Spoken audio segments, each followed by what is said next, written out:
Chapter 25. Return to Netherfield. The day soon arrived when the young pair had to leave, and Mrs. Bennet was forced to bear the separation. "Write to me often, my dearly dear," she cried. "As soon as I can, but married women never have much time for writing. My sisters may write to me, they will have nothing else to do." Mr. Wickham's goodbyes were much warmer than his wife's. He smiled a lot and said many pretty things. As soon as he was out of the house, Mr. Bennet said bitterly, "He is as fine a young man as ever I saw. He smiles sweetly and makes love to us all. I am extremely proud of him. Even Sir William Lucas could not produce a better husband for his daughter." The loss of Lydia made Mrs. Bennet very dull for several days, but her spiritless condition was relieved soon afterwards by a piece of news which then began to be passed around. The housekeeper at Netherfield had received orders to prepare for the arrival of her master. Mrs. Bennet was quite unsettled. She looked at Jane and smiled and shook her hand. Jane had not been able to hear of his arrival without trembling a little, and Elizabeth could easily see that it had had an effect on her spirits. Elizabeth herself was confused by the visit. Had he come with his friend's permission, or was he brave enough to act without it? "I am beginning to be sorry that he is coming at all," said Jane to Elizabeth a few days later. "It would be nothing. I could see him with complete lack of interest, but I can hardly bear to hear it continually talked about. My mother means well, but she does not know how I suffer from what she says." Mr. Bingley arrived. On the third morning after his coming, Mrs. Bennet saw him from her dressing-room window as he rode towards the house. Her daughters were eagerly called on to share her joy. Jane firmly stayed at her place at the table, but Elizabeth, to satisfy her mother, went to the window. She looked, saw Mr. Darcy with him, and sat down again by her sister. "There is a gentleman with Mr. Bingley, mamma," said Kitty. "It looks like that tall, proud man who used to be with him before. I've forgotten his name." "Oh, heavens! Mr. Darcy! Well, I must say that I hate the sight of him." Both Elizabeth and Jane were uncomfortable, but the former had a cause for discomfort which could not be guessed by Jane, to whom she had never yet had the courage to show Mrs. Gardiner's letter, or to tell of her own change of feeling. Her astonishment at his coming and wishing to see her again was almost as great as she had experienced when she had first observed his changed behaviour in Derbyshire. Her face, which had become pale for half a minute, now found its colour again with an additional warmth, and a smile of pleasure added brightness to her eyes, as she thought that his love and wishes must still be unchanged, but she could not be sure. She sat busily at work, trying not to appear excited. Jane looked a little paler than usual. When the gentlemen appeared, she received them fairly calmly. Elizabeth said as little as politeness would allow, and sat again at her work. She had dared to take only one look at Darcy. He looked serious as usual. Bingley, she saw, was both pleased and confused. He was received by Mrs. Bennet with an amount of attention which made her two oldest daughters feel ashamed, especially when it was compared with the cold and ceremonious politeness of her behaviour to his friend.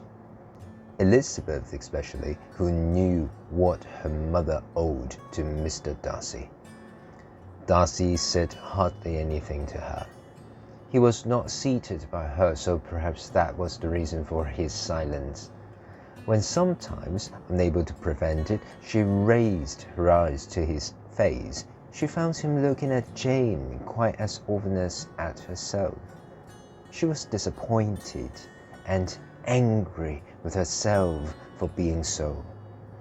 At this time, Mrs. Bennet was talking to Bingley happily about Lydia's marriage and receiving his congratulations.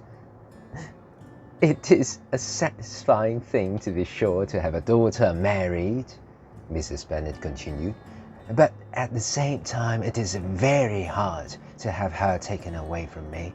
Her husband has been moved to another regiment, you know. Thank heavens she has some friends, though not, perhaps, as many as he deserves." Elizabeth, who knew that this was directed against Mr. Darcy, thought that she could now feel no greater shame.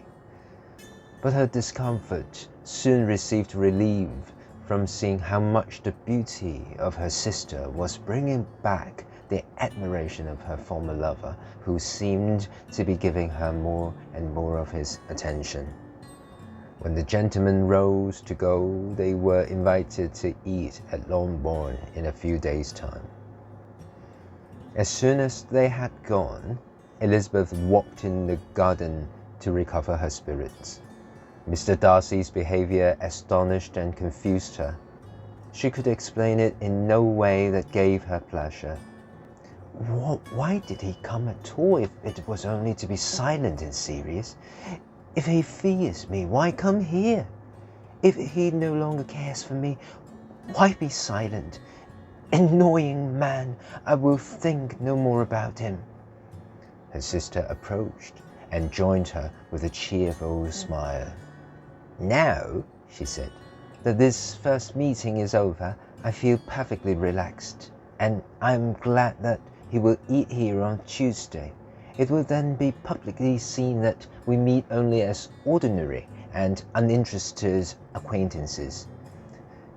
"Very, very uninterested," said Elizabeth laughingly. "I think that you are in very great danger of making him as much in love with you as ever." They did not see the gentleman again until Tuesday, when there was a large party at Longbourn. As the two men entered the dining-room, Elizabeth eagerly watched to see whether Bingley would take the place which, at all their former parties, had belonged to him by her sister. Her careful mother, having the same idea, did not invite him to sit by herself. He seemed to pause, but Jane looked around and smiled. It was decided. He placed himself beside her. Elizabeth, with a feeling of victory, looked towards his friend.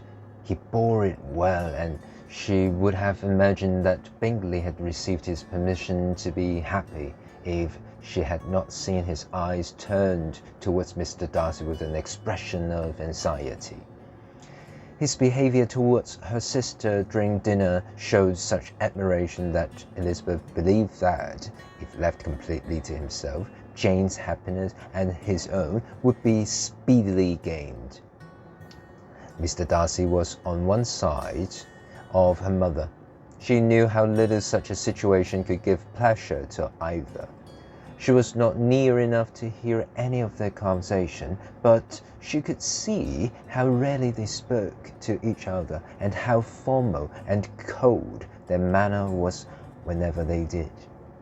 She hoped that the evening would provide some opportunity of bringing herself and Mr. Darcy together. Anxious and uncomfortable, the period which passed in the sitting-room before the gentlemen came in was tiring and dull. The gentleman came, and she thought that he looked as if he would have answered her hopes, but oh, the ladies had crowded so closely round the table where Jane was making tea and Elizabeth pouring out the coffee, that there was not a single space near her where a chair could be placed. He walked away to another part of the room. She was a little cheered, though, by his bringing back his coffee cup himself, and she seized the opportunity to inquire after his sister. He replied, and then stood beside her for some minutes in silence. When the tea things had been removed and the card tables placed, they were seated far from each other at different games, and she lost every expectation of pleasure. Mrs. Bennet was in high spirits when the guests had gone. "Well, girls," she said as soon as they were left to themselves, "I think everything passed off uncommonly well. The dinner was as well cooked as any I ever saw. The meat was cooked to perfection. The soup was 50 times better than that we had at the Lucases last week. And, my dear Jane, what do you think Mrs. Long said? 'Ah, Mrs. Bennet, we shall have her at Netherview at last.' I do think that Mrs. Long is as good a woman as ever lived, and her nieces are very well-behaved girls, and not at all good-looking. I like them very much." A few days later, Mr. Bingley called again, and alone. His friend had left that morning for London, but would return in 10 days' time. He sat with them for over an hour, and was in noticeably good spirits. Mrs. Bennet invited him to dinner with them, but unfortunately he had another engagement. He eagerly accepted an invitation, though, for the following day. He came, and so early that none of the ladies was dressed. Mrs. Bennet ran into her daughter's room with her hair half finished, crying out, My dear Jane, hurry down! He has come! Hurry! Hurry!" "We shall be down as soon as we can," said Jane. "But I dare say that Kitty will be ready before either of us." "Oh, never mind about Kitty. What has she to do with it? Come, be quick." The same anxiety to get Jane and Mr. Bingley by themselves was plain again in the evening. After tea, Mr. Bennet went to the library, as was his custom, and Mary went upstairs to her piano. 2 of the 5 being removed, Mrs. Bennet sat making signals with her eyes at Elizabeth and Kitty for some time, without having any effect on them.